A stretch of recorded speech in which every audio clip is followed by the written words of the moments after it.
I mean, happy Sunday. So grateful for the cooler temperatures and the rain. We've been so dry recently.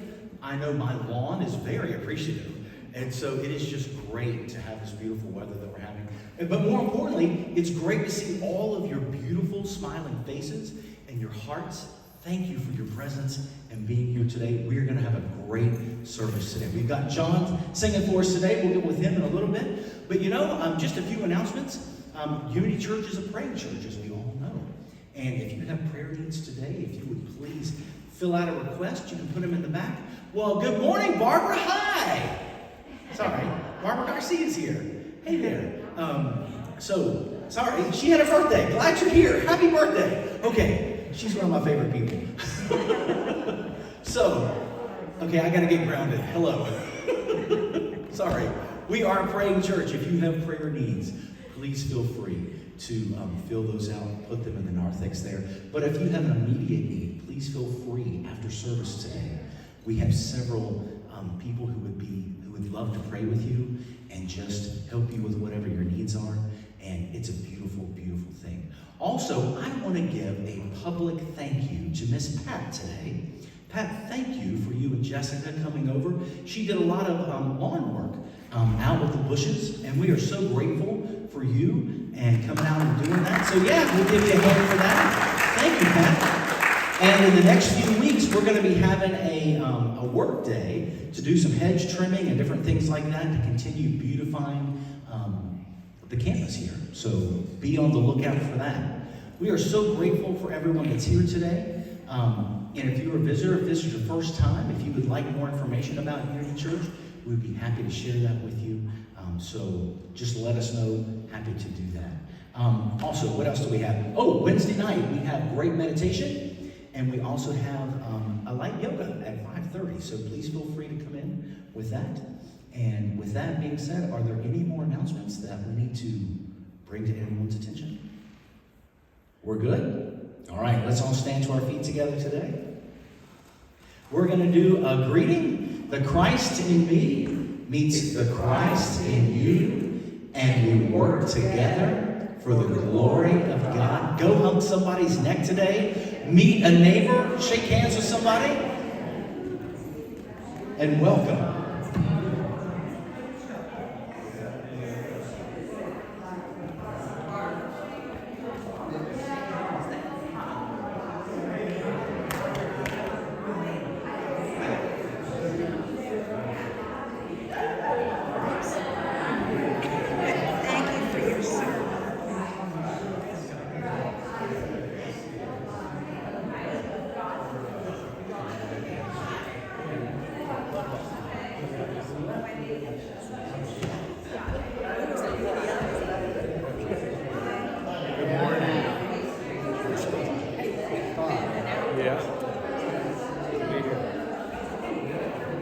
Good morning.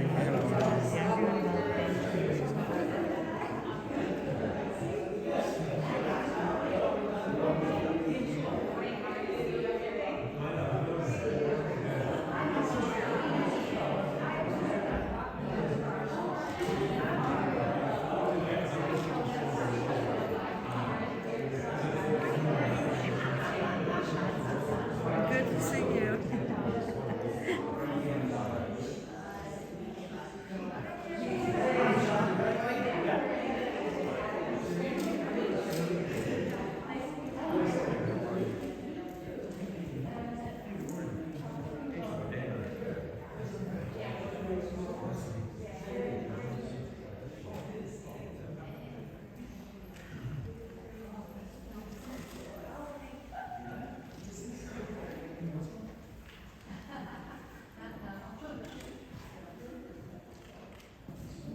Well, that was lovely to kind of meet and greet each other. Good to meet some new folks and veteran members of the church. So I'm John Connor. I'm going to be singing a song. I usually sing with Candy, but she is our cinematographer today, so she's behind the camera that you all are watching us on. So the song I'm going to sing is called Don't Be Shy. It's a kind of a sweet old Cat Stevens song.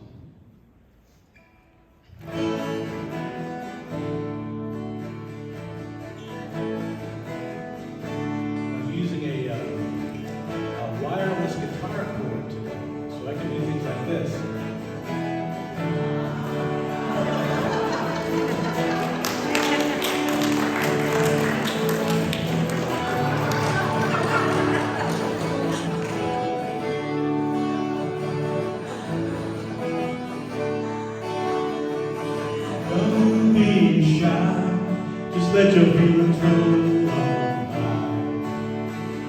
And don't wear fear, or nobody will know you're there. Just lift your head and let your feelings out instead. So don't be shy, just let your feelings roll on by. On by, on by, on by, on by, on by, on by, on by, on by, on by.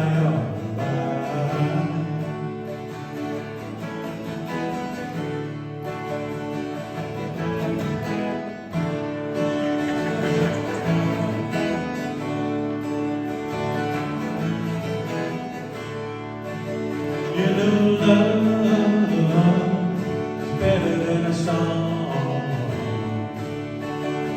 Love is where all of us belong. So don't be shy, just let your feelings roll on. And don't wear fear, or nobody will know you're there.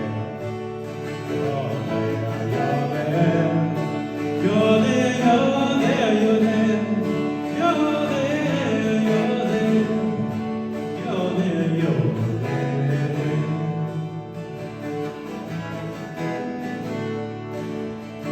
So don't be shy, just let the feelings roll on by. And don't wear fear, or nobody will know you're there. You know love is better than a song. And love is where all of us belong. Belong, belong, belong, belong, belong, belong, belong, belong, we all belong.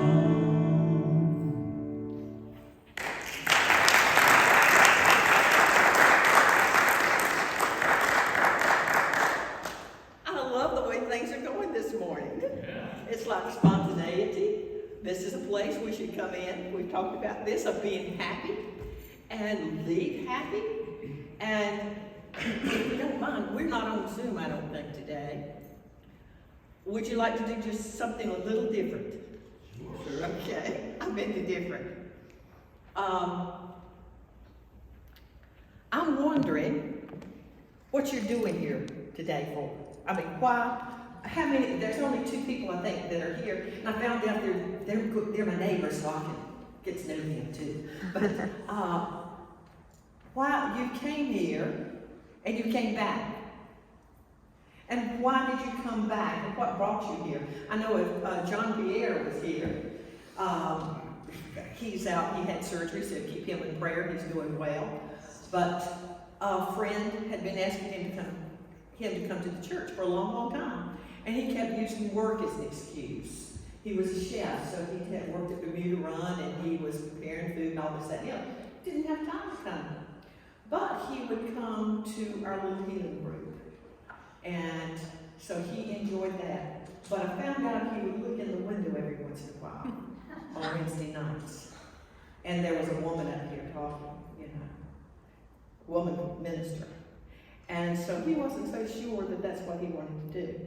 But his friend kept asking him to come, and finally, when he was retiring, he decided, I will go one time to get her off my back, and that's it.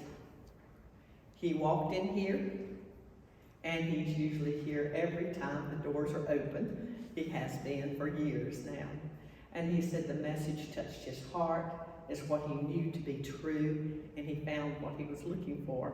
Is that sort of like what he would say, WGB, something like that? And so I'm going to put somebody on the spot. We have an archbishop here, and his name is Scott McLaughlin, and he came maybe 6 or 8 weeks ago, right? And I was thinking, what drew him here? And what is drawing him back here? And for me, what I'm learning is an energetic thing right now. Our hearts are coming together with people that we reckon each other's heart. And for me, ever since a little girl, I could not tell the difference. My sister said, "You're colorblind," because I don't pay attention to the color of anyone. I don't pay attention to what denomination you are. Those things are just oblivious to me. You're my friend. You're my friend. You're my friend. And I love you just the way you are. And I feel like that's my part in this world, is just to be here and love people just the way they are. And to me, that's what unity is. But would you mind, Scott, coming up and telling us what's keeping you from coming back here? I mean, to keep you coming back here. That's good. Can you turn towards him? Or you can come up here if you like. You're used to public. Nancy's used to follow this man around. Well,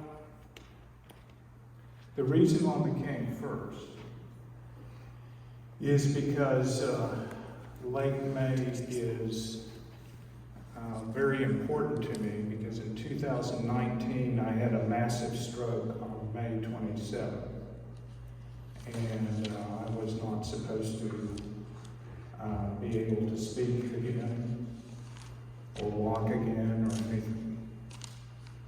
But obviously I've survived that, just have a little bit of a limp. And every time that time of year comes through, I always try to remember the blessings that God has given me. And so the one particular Sunday, Heidi said, "Would you like to do something today to celebrate?" And I said, "Yeah, I'd like to go to Unity Church." It came out of the blue to her. But I had been researching churches for a while. And Heidi and I realized that we wouldn't fit into most churches. I'm a former archbishop of an Orthodox Christian church, but I don't agree with Orthodox Christianity anymore. I believe Jesus taught an interior way to have conscious union with God. And so we just can't walk into any church and feel comfortable. But the moment that we walked in here, the message was a blessing. I told Elizabeth, one of those first times, you speak the words of God, and you do. And I honor you and bless you for that. But we came back, not just for the message, but we found a community of people that look at life like we do. And so we're here to stay as far as I'm concerned.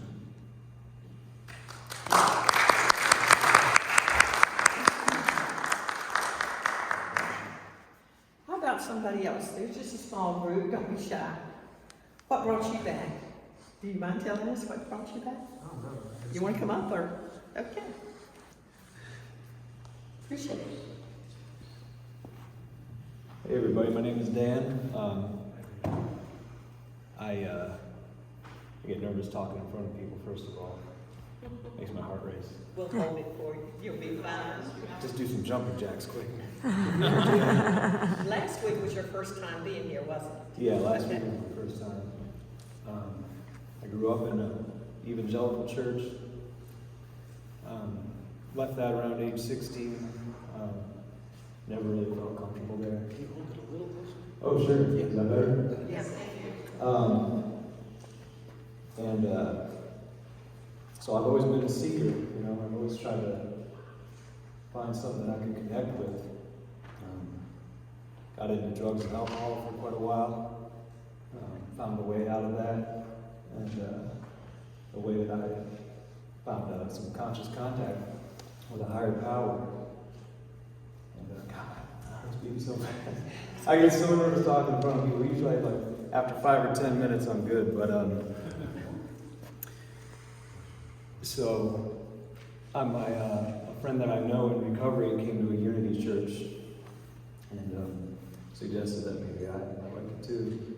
And so far, it's pretty much right up my alley as far as spirituality and the things that I try to practice. And so I'm just really happy to be here. It seems like y'all are kind of on the same page as I am as far as what you believe. The open-mindedness, I love that. I didn't get that in church growing up. Because if it differed from, what the church taught, what the church believed, then there was no really room to have an open dialogue about it. It was just, it's this way, or, that's it. You had to believe all the same thing. It just didn't jive with me, so I'm just looking to, understand more about God. I love hearing other people's interpretations of God, the path that they're on, what they're doing, and just looking to keep growing spiritually. I'm a work in progress. I'm far from perfect. But yeah, I'm just happy to be here.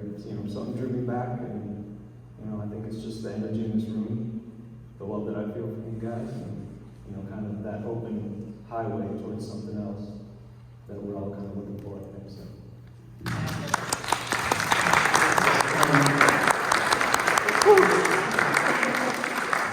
That's what we do here too. People that have talents, they sing, they do different things, and think, no, I can't do it in a group or in front of somebody. Remember, Barbara, I don't think you really sang in front of people years ago, did you? Now she writes her own song and plays drums and everything else. She's fabulous. So someone else would like to share with us today about why you're here. Come on over here. I know you. I haven't had a chance to do this in a long time. He's been with us for a long time. But when this gentleman spoke, it touched me. I love to hear about healings, because in and through and by our faith, we are made whole and set free. That's what Jesus taught. And he said, these things I do, greater things shall ye do than I have done. And that makes me happy. That makes me joyous. That's the way I try to live and understand each day that I'm given here. And of course, all of you who have known me for a while, I've always said there's always a song for every occasion. And this song, that I'm going to read the lyrics to you, it so explains why everyone that I have ever known to walk through these doors once and comes back, this has always been something that they leave here and come back with. It's a song that Barbara Streisand recorded back when she did a religious album, which is something that no one ever thought that a Jewish lady would do. But I want you to listen to these lyrics. Most of you know them, but listen to them. We do repetitive stuff and we hear things and they really don't go here. But listen to this.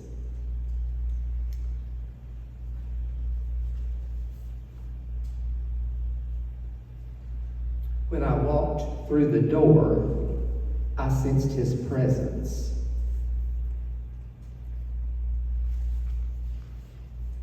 And I knew this was a place where love abounds. For this is a temple, the God we love abides here. And we are standing in his presence on holy ground.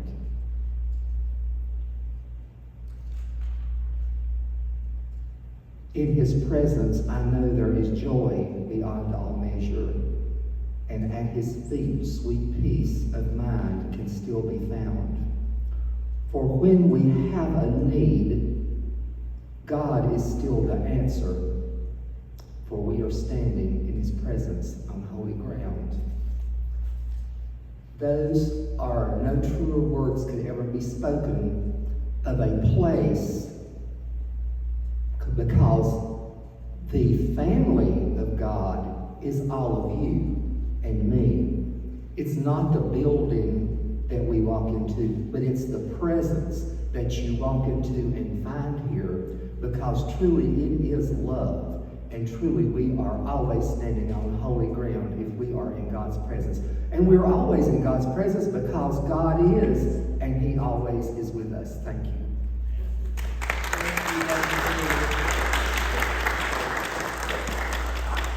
And we started out in we started downtown in a rental building.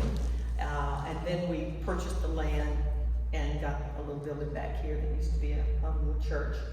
And later we started having these ideas of having a bigger place because we were expanding. We didn't have enough room for the people over there. And with that, I said, let's get together. And I did not like to ask for money. And in that I thought, but if we would commit to a little bit, each of us, every week, we could probably get more land and build the church. And I think already a friend that I used to work with, he asked me what was my desire after being here in this church back here. I told him I wanted the land all the way up to Stratford Road. Is really what I wanted. And so by December, we got, I think it was an $80,000 check anonymously and it had on it towards purchase of land on Stratford Road. So that bought that little piece, and we added on, we kept saving, but anyway, we came together and I said, okay, would you like to say how much more than what you're giving now you'd like to give to people? And of course, I knew some people was going to want to give hundreds of dollars more a month than they did, but they might put it down and not be able to fulfill their promise. I said, I don't care if it's $5 or $10 or $2. What you really think you'd like to give more than what you're giving now, if you really would commit to this for a while so we can get a down payment on this, would you do it? And money started coming in like crazy. We started having whatever we needed. Somebody even gave us the baby grand pianos. I think we had one before this, and everything just started coming together before we knew it. We thought this was called about $50,000 or $100,000 to build. Wound up close to $1 million. If I knew it before, I'd have never tried we wouldn't have gone into that kind of thing. But then I think we had it financed maybe 20 or 30 years, something like that. And in 17 years, we paid it off. And that was right before COVID, folks. And so God has been good to us. And I know this was a whole gift to all of us. We still have to do all the things that need to be done around the church financially, but I trust that everything we need, God will always supply the need. And that's just not for us, that's for anyone. When we come to that place where we recognize we are sons and daughters of God. That's what Jesus taught. He said, just like you were saying, WG, know you not, number one, do you not know that you are the temple of the living God? God dwells in you. That's what Jesus was saying. Don't you know it? Well, he was talking to some of the elites that knew religion, knew all these things, but didn't know it. Didn't know it. And then he went on to say, everything I do, you can do also, and even greater things than this shall you do. We're standing in the moment of the greater things, folks. Everything just seemed like it's been dead and gone. Where's the healings? I used to see healings, go to Oral Roberts or someone, Billy Graham. Billy Graham really was a healer when he was young. When I was in Greensboro, there were huge tent meetings.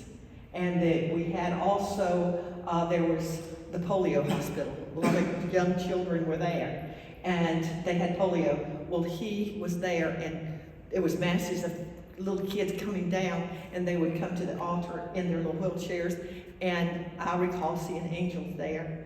And I was real young, and I thought there was wires in the back and all over, and they were setting up there. And I thought, what's those people doing setting up on those wires? How did they do that? And I remember Mom and Dad, I don't even know if I was old enough to talk because I sat on my daddy's shoulders, and I kept turning back. And Dad said, she's listening to the mics that's in the back. I think that's what she's doing. But I was watching those meetings sitting back there smiling and waving to me. And then one would come by and float by and wave, go down there, and one or two would at a time. Different ones did it. But when they did, they'd smile and they'd touch the child. And then Billy Graham would say, I can feel the presence of the Lord. And he'd start taking off the braces. And then the child would begin to start standing up and take a few steps. So I got to experience that as a child. And so I know that time has seemed like it passed away. It's just like what I was going to do is, can you hear me? I want somebody else to say it too. But I was going to speak about Samuel, how he grew up and he was a prophet. And he was going to he was asking the people when he got older, that who did they want? What did they want to govern them? Who did they want? they didn't want him as a prophet that spoke the word of God to them. They couldn't take that anymore. That's not what they wanted. They wanted to be like everybody else. Now, little Samuel, his mother dedicated him to the church, to the teachings of God, and she took him in to be raised in the temple. And so the prophet there was with him, and one night little Samuel was asleep, and he heard a voice calling his name. And he went and said, "Master," to his teacher. He said, "You called me." He said, "No, I didn't. You just probably a dream or something. Go on back to bed." A few minutes later, the voice called him, "Samuel, Samuel." He got up and went back in there. "Yes, you called?" "No, I didn't call you." Went back, laid down. He heard that voice a third time. He went back in there and he said, "Yeah, you called me." He said, "No, it must be the voice of God." And just as something you were playing earlier this morning, the song, "Here I Am, Lord, it is I. I've heard you calling in the night." I'll just about guarantee you, when you were little or somewhere in your life, everyone that's here, and probably those that are listening to my voice, there's been some time somebody called your name. Do you remember that time? And you went to say, "Mama, Daddy, sister, brother, did you call me?" And they said, "No, I didn't call you." I happened to think of that this morning. There was a little church. The land was right adjoined to where I was born and where I was raised and everything. But I would go sneak back there and sit on the little porch during the week to play. And I know I was younger than school age. And I heard Mama calling me. And of course I was thinking strange things then about the smallness of everything and the largeness of everything and things probably a child wouldn't think of, but that I was just mesmerized by. I saw a flea on my dog, and I thought, well, on that flea is another something that's smaller than that, and it's got an eyelash. There's something probably on that little insect or what's that. And then I started going the other way in the vastness, how large things were, and I heard a voice calling me. And so I run home because I know Mama doesn't want me. She didn't want me back there, and she didn't call me. So that happened 3 times. This morning it dawned on me that that's what's happened to probably all of us. And I recall I felt it was a feminine voice, and I got cold chills this morning when it came back to me, because for me, the divine feminine of who God is. God's not just not some big man in the sky, or this is my belief, not a big man in the sky judging us or anything, but it's that divine consciousness. It's that which created all things. And right now, I think the divine feminine energy is making itself known, because we, as humanity, have split things off and tried to make it, God, man, and the woman is well, the woman probably doesn't exist in that. Remember Eve, she was the temptress. We know all those stories. But a lot of things are laid out for us in the Bible for us to get a comprehension of what God is. Because we couldn't understand it then. And we can barely understand the source right now. So it's that, to me, when I think of the divine feminine energy that represents God, it is love. It is nurturing. It's the peace. And the Father is that which is the strength. We think of that as one that looks after you, that protects you, that supplies all your needs. But actually it's an energy all itself. It's all inclusive. And it's bringing us into that place. And we are like seedlings or godlings, coming to the fullness of who we are until that day we awaken in the fullness of the manifestation of a son or a daughter, just like Jesus did. He had the fullness of God in him, and he recognized he and the Father are one. That's our destiny. But our people, or humanity, has been just like little Samuel that grew up. And he judged. He looked to see, are we on the right path, the wrong path? So what was he doing? He was the judge, he and others. I think, was it 7 others that were judges over Israel? Israel are those high thoughts, those pure ways of walking. But it came to the place that it was actually his sons that would judge with him. But they don't want to listen to daddy. That's daddy, I want to do my own thing. So they began to separate. They began to do other things, things in the world, things of the lower nature. And people began to see this. And they said, we want to be like everybody else. We want to be a nation ruled by a king. Well, Samuel took offense to that. He thought, they no longer want to hear the voice of God through me. They want to have it their way. Is that not the way the world is now? If there was somebody there that was giving out the Word of God and the Spirit of the living God moved through, talking through them, it was like, no. I want my own. I want to have a king. I want a king. Why do I want a king? A person, a king. Because I want to follow whatever his rulership is. So I think it's in the 8th chapter of 1 Samuel. You're going to see where God spoke to Samuel and said, they haven't turned against you. They've turned against God. That's where the energy on the planet is. We're seeking everything outside of God.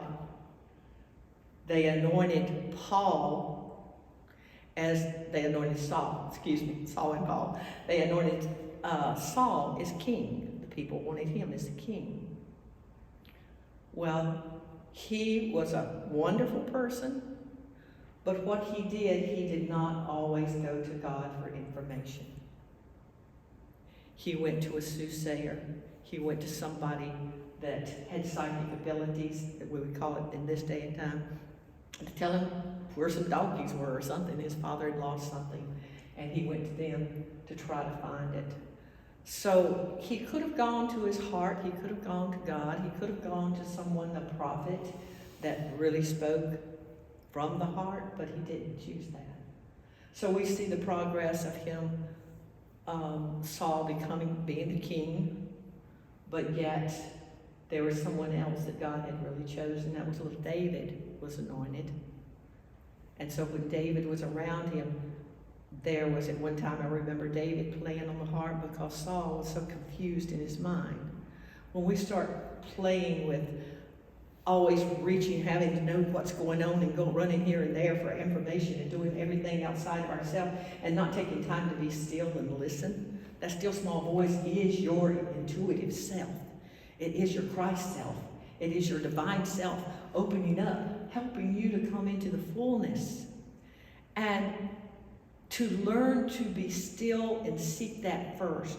It's okay if you want to listen to other people, but please, this is just my asking or my thinking. Just because I say it, don't take it that you have to do anything, okay? Only you and the divine in you know what's right for you. Because that voice is there when it's coming from that heart space or that inner space.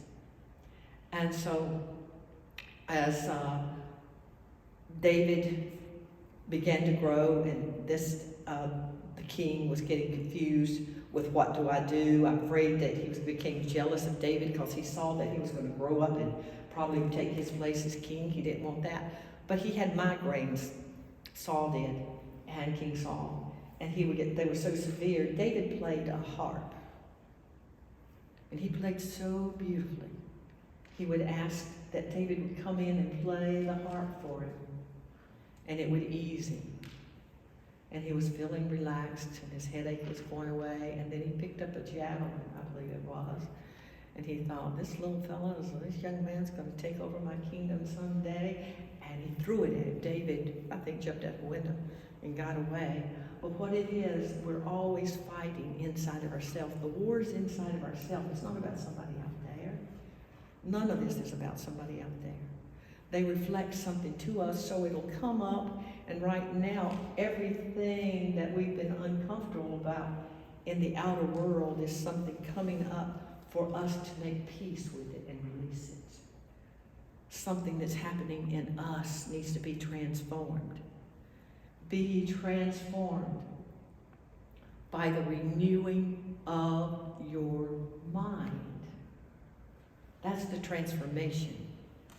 is beginning to see things differently, to think differently. And it's those things that a lot of things you can't just release overnight. And then there are sometimes when the whole Spirit of God works with you and through you, and wow, that habit, that thought form, that negativity just. But what we tend to do when it comes up, we hold our breath and we hang on to it. We get hurt and we hold on to it. It gets in our own energy field and it blocks us from expanding into light, expanding into peace, expanding into joy. And here's where we're standing, all of us right now. And I don't know that anybody can really tell you how to do anything, but it will be a knowing of how to do it. Maybe you will be around somebody and experience their energy and their peace, and it helps you to open up to yours. And so this is where we are, the same as where Samuel was looking at how the world was back then. But I feel very assured right now. I was like you. I also was on my deathbed in December. And they were talking to Tony that this, she's going to have a stroke, her heart's going to have a heart attack, her kidneys are going to fail, because my blood pressure was 231 over 132, and it had gone on for about 8 hours or more already, and there's nothing they were going to do. I had a needle in my arm that felt like a huge nail for fluid, and they kept saying, I could kind of talk every once in a while. I said, take it out, and they just thought, she's hallucinating. We can't take it out, she'll die. And if we take it out and our blood pressure goes down really fast, it's going to go down so fast it's just as fatal as it being this high. So, but I would rouse up and I said, please take it out. And so I felt like I couldn't really relax and meditate and get in the space I knew I could get in with that thing in my arm. And I said, Tony, the moment I said I can't caught myself in meditation, that I wasn't learned enough to know the nurses and doctors wouldn't accept that. I said, I can't pray like this. And I said, the moment I start to take my last breath, you jerk it out if they want. I said, I don't want to leave this world like this. And so they got with the doctor and said, should we take it out? He said, well, if her husband agrees, go ahead and do it. And he said, that's what she wants. And he said, honey, is that really what you want? I said, yeah. They took it out, and I said, it'll come down after a while. And they did. They thought it was just going to plummet. It took an hour or so before it started easing down. And here I am. And I believe that was just, you face things to know. Really my question was I afraid of death? Because I know people that when they start to die, they are so terrified. And so there was a voice asking me questions. And I told her, I said, look, in my mind, I wasn't speaking out anything. But I said, you know me better than I do. You know me better than I do.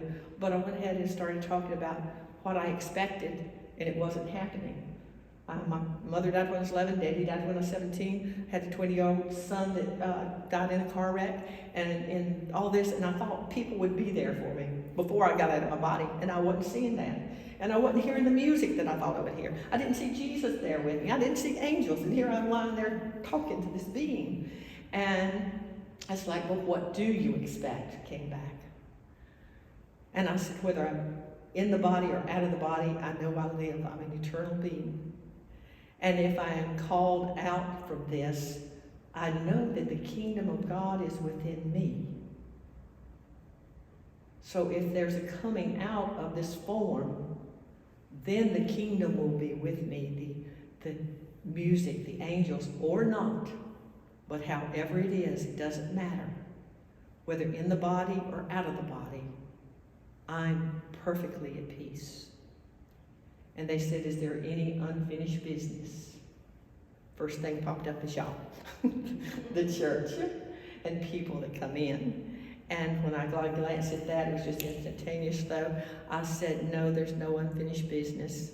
I have Troy that's been speaking and others that's been speaking. And so it's like, no, somebody else down right in this place and everything's okay. Then I saw my family, my grandkids, and my puppy dog. No, I had no unfinished business. Everything was okay. And I expected to leave. And I didn't. And what I learned in that is what I've heard all my life. When I was little, my mother died, and when Daddy died, and all these things, and I tried to heal dogs and cats and birds and whatever that was sick and dying. I put all of them and pray, because if you pray for the sick, they shall recover. No death. There was a voice that would speak from within my head or my heart. There is no death. Now that made me mad, because I knew there was death. There was death of all these little animals I wanted to heal and raise from the dead. There was death in my family and my friends and all this. My first little boyfriend that I was attracted to, he's a little paper boy. And one Saturday he didn't show up. I was thinking, where's he at? You know. And he went out with some friends, and they thought he was teasing, saying he couldn't swim. They were fishing, and somebody pushed him out, and they expected him to swim, and he didn't. So all these things, and there is no death. Somebody's telling me that. You know, something's wrong here. But in that moment, when I was in the hospital, I recognized there is no death for the soul, for the spirit. There is no death. And there was no fear whatsoever in that position for me. It's like I was ready just to breathe into the next world or into the next experience. And I think that's what we're waking up to. We have nothing to fear. We have nothing to fear. We have nothing to fear. Because what is the greatest fear? The greatest fear is death. The next is public speaking, I think. But we're all in this together, and we all have these, we're all growing. We're all growing. And here's the time where, what did Jesus tell, the prayer that he gave to us? Our Father, which art in heaven, hallowed be thy name. Thy what? What's the next sentence? Kingdom. Thy kingdom come, and thy will be done. Where in the wild blue yonders out there? Where's it supposed to come? And where's it supposed to be? On earth, as it is in the higher dimensions. The kingdom of God is to be on earth. The kingdom of God is on earth in us. But we have to wake up and know that. In us is peace, is love, is wisdom, is knowledge. All this stuff is in us. We're computers. The mind is, we have it all. And I know years ago when we had the computers, I would find myself picking up here at the church. And I said, oh, the internet is like, we get information from here from this internet. And I had this feeling that it was created from something we felt inside. But it's true. The more we come into that place, when we recognize we are one with Source, you think a thing and gosh, you know what happens? The answer's there. The answer is there. It's in you. But we have to release all this junk in here and clear out our inner thoughts. Samuel would go into a high place before getting before the people. That high place is like, they used to have walls around, their towns to keep the negative things, negative people coming in, warring against you. Well, what you do, you lift up high enough in the tower, they would, that they could see who's coming. We haven't been trained to go higher in consciousness, to watch every thought, every emotion, every outside force that's coming in our energy field. Do we let it in? Do we let it in? We don't have to let it in. We can be right there with all the chaos around us, and it doesn't have to affect us. We don't have to take on the hate, the bitterness, the resentments. But most of us have gone through things ever since a little child. And these are experiences that we have so we can find out what we're made of. I've had things done to me that I thought, I can never forgive that blankety-blank person. You can fill in blanks whatever you want to. But I can't forgive them, and you have too. But guess what? when that love begins to expand, you recognize other things. You may recognize past lives. And well, I'll go there too. We may have done the very same thing to somebody else. You know, you reap what you sow. Anybody ever told you that? If you plant tomato seeds, are you going to get onions? You're going to get strawberries? You're going to get what you planted. So eventually, for us to wake up and know that we don't want to act like that anymore, we have it come back to us. And when we get to that place of recognizing, because I used to deny some of these things. When I found out, I used to work in the saloon, and I was holier than thou. Yeah, I was a Pentecostal holiness back then. The long hair and the dresses and stuff and all this kind of stuff. Couldn't wear makeup. That's why my husband was running around. I mean, he liked people with you. Anyway, that wasn't necessary. I'm just picking. But, and it's not Tony. I've been married before. So, all these things we find out that we're learning. This is a schoolroom here. And so we're learning who we are and becoming who we are. And so we get into alcohol, drugs, or anything else. And even worse, maybe, to find out that's not who I want to be. And you begin to take different paths to change that. But then when you get into some place where you really despise somebody, hate them, or would like to just choke them and all this, that, yeah, you begin to awaken maybe about something, maybe a dream. I had a dream that I was judging somebody. My gosh, I found out, in that dream, it's like, now I can see why they did what they did. And all that went, all the judgment vanished away. Because like that song, walk a mile in my shoes, before you criticize and abuse, walk a mile in my shoes. If we would walk a mile in somebody's shoes, no matter what they're doing, was gosh awful thing you could think of that you despise in this world.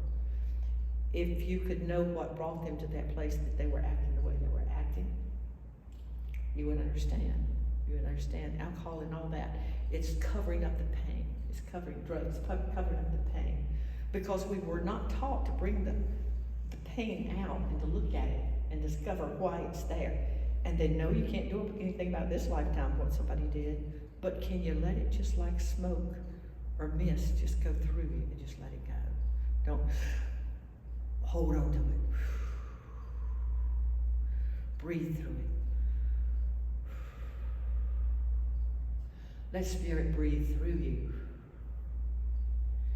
And let all those hurts, all that pain, just let it go.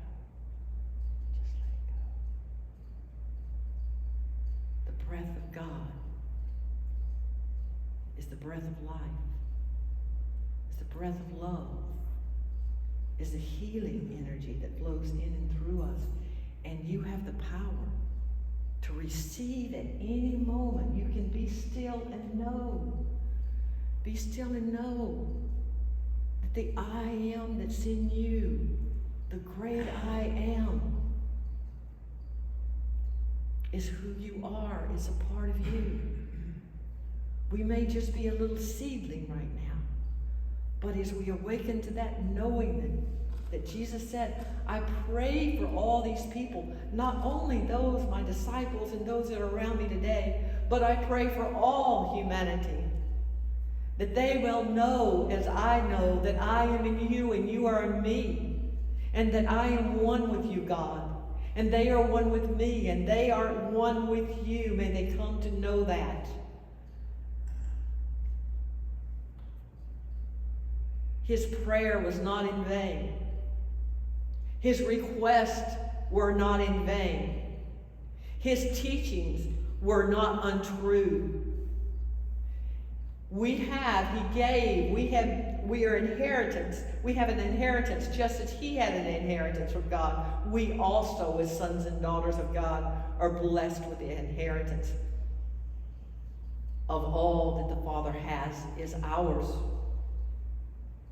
But we feel so ashamed and so guilty and so worthless and so sinful that how could God ever use someone like me? Take a look at the life of Moses, who led the children of Israel out away from Pharaoh, crossed the Red Sea, it parted, as they looked for that promised land. He was a murderer. He killed someone. Look at Saul that turned into Paul in the New Testament we spoke about a week or so ago. He killed the Christians, believing he was doing wrong because if they rallied together, they're going to overthrow Rome, and he wasn't going to have it.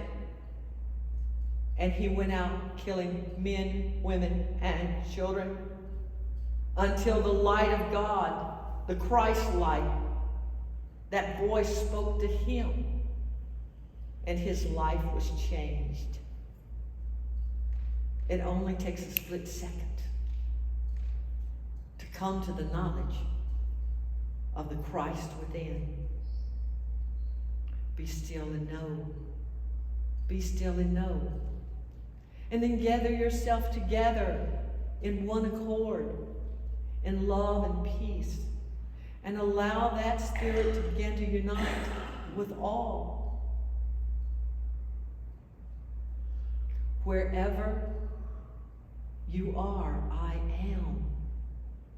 The I am in everyone is right with you. The divine is in everyone. As you begin to recognize that, you will be drawn to others as you learn and you grow and you experience. You experience the movement of spirit in you and through you. You experience the law of manifestation. You experience the purity and the light of who you are. And the meek shall inherit the earth. Not the lowly person that's so shy, but it's that can stand in the midst of any situation without trying to change it. Just observe it and see what you're learning from it and bless it for the highest and best. To allow things to come around you, but not hurt you. You will come to that place where you will know God is always with you. For the divine shields you.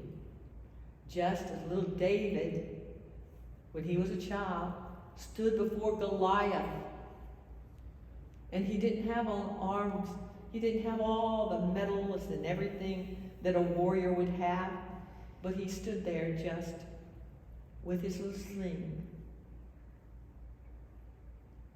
with a stone in it.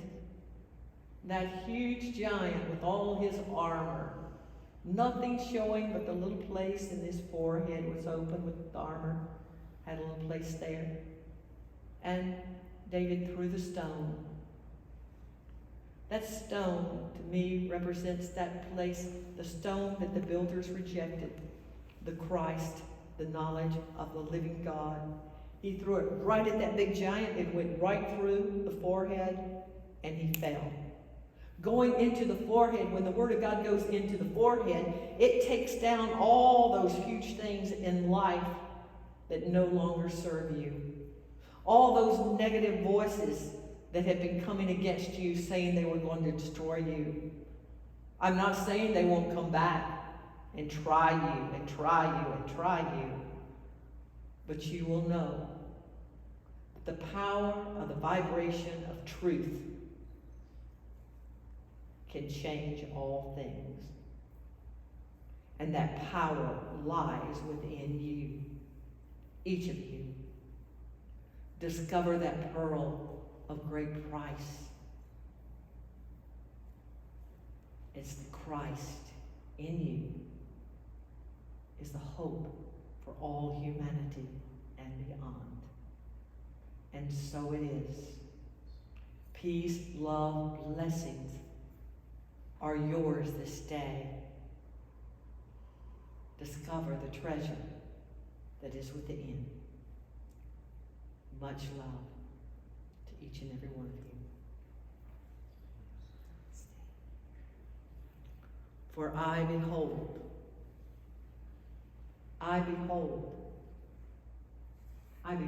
the Christ in you. And so it is.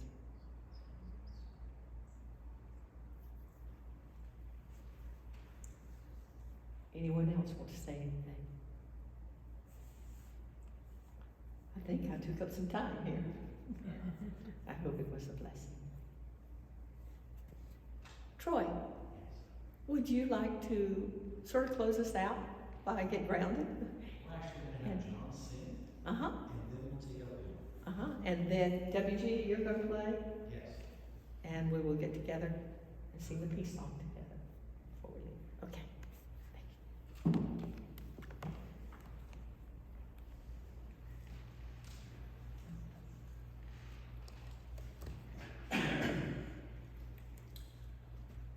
Thank you for that lovely message, Reverend Elizabeth. And thank you, three gentlemen, for also joining in the sermon. From now on, you've always given a sermon at a Unity church. So thank you for what you provided for us. And one of the things you talked about is the love of God is always with us, and that's what this song is about. And you may be familiar with the song, and I invite you to sing along, especially in the chorus, but any part of it you know. The song is called I Could Sing of Your Love Forever.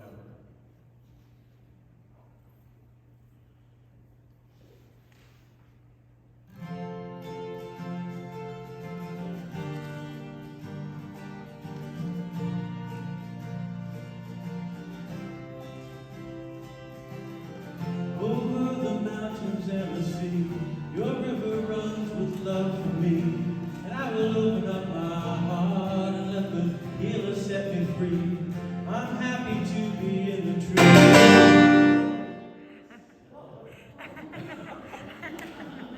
Got it all out.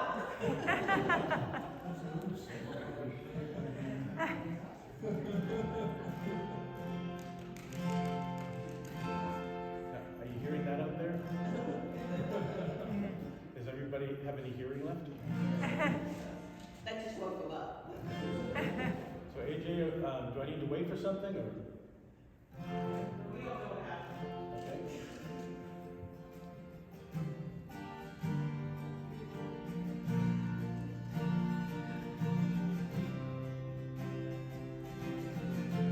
I could sing of your love forever. I could sing of your love forever. I could sing of your love forever.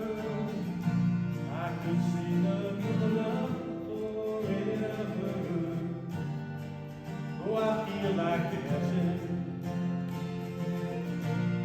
It's foolishness, I know. When the world has seen the light, they will dance with joy like we're dancing now. I could sing of your love forever. I could sing of your love forever. I could sing of your love forever. I could sing of your love forever. Sing it with me. I could sing of your love forever. I could sing of your love forever. I could sing of your love forever. I could sing of your love forever.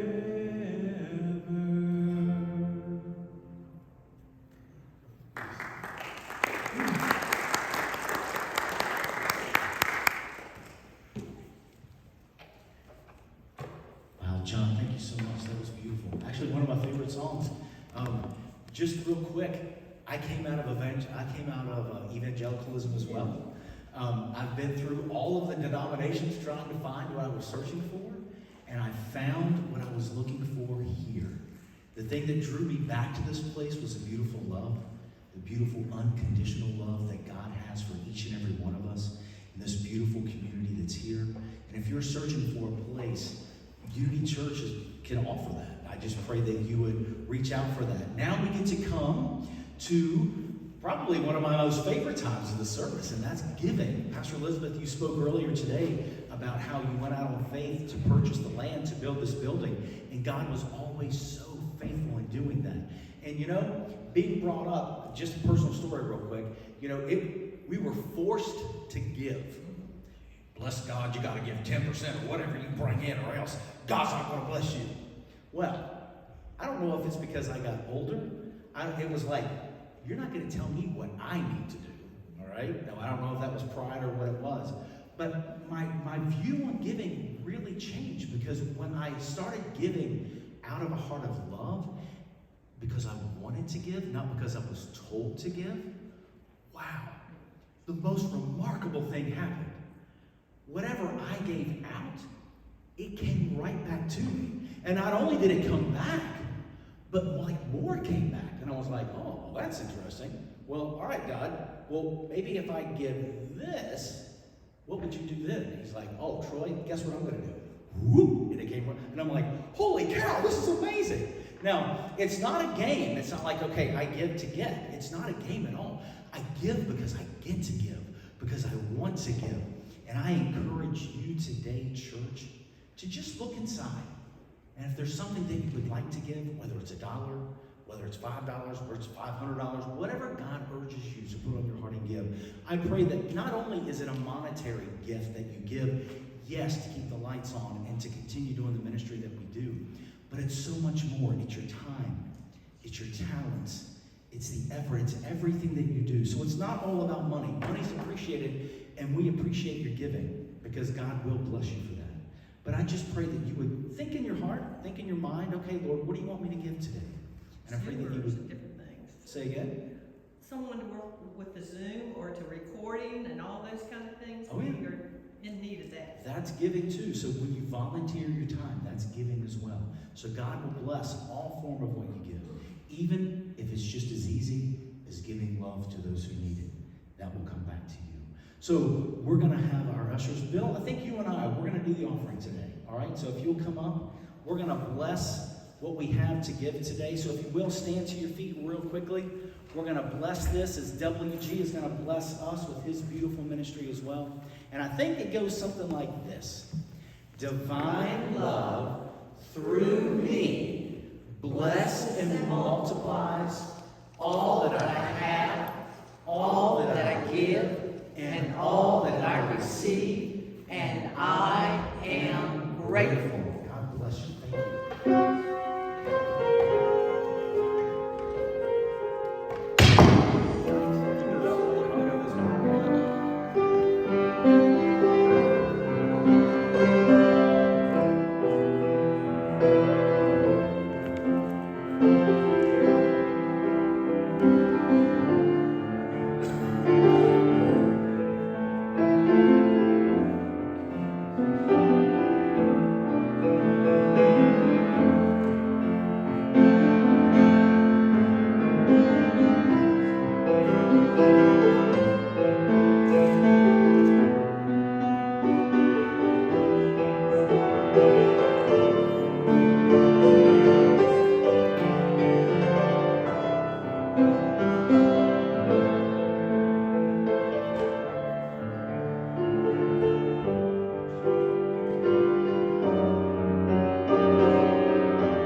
Let's all stand together. We're going to bless our offering today, and then we're going to come together for the peace song. Somebody please help me out. What's the second part of our prayer today? Give thanks. Thank you. I give thanks For this visible evidence of the bounty of God, I send it forth with love and joy to do its perfect work. Thank you. So God it bless is. you all. Hey, come on, let's all come together. We're going to be right here in the center. Let's just do an oblong sort of circle right here today.